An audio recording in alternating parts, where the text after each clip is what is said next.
IRCC Webform is an official way to communicate with the IRCC, and this can be used when you have an ongoing immigration or citizenship application. You want to check application status, you want to update something about your application, such as change of address, document, correcting information. Also, if you're facing any technical issues, this is the form which you will be using. You'll also use this to report lost or any misdirected communication or correspondence.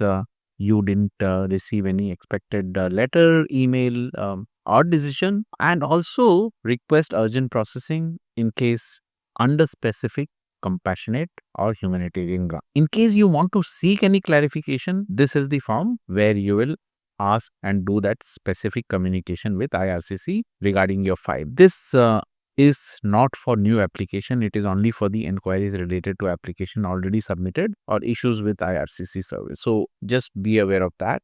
Once you're on this page, you see what's your question.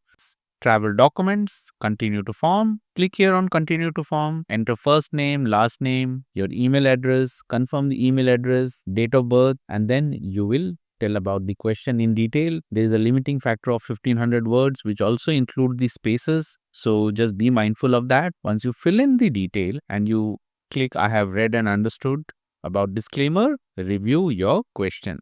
Here you can see once every detail is filled, your first name, last name, everything is shown, title is shown, and then it shows that it is protected B. Then once you come down, email address, date of birth, and the inquiry what you have filled, everything you are able to see. Once you have reviewed this, you can go and submit your request.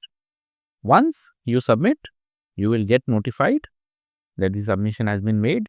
You will not get any email on this, just this notification that the question has been received, and this is the communication you will have.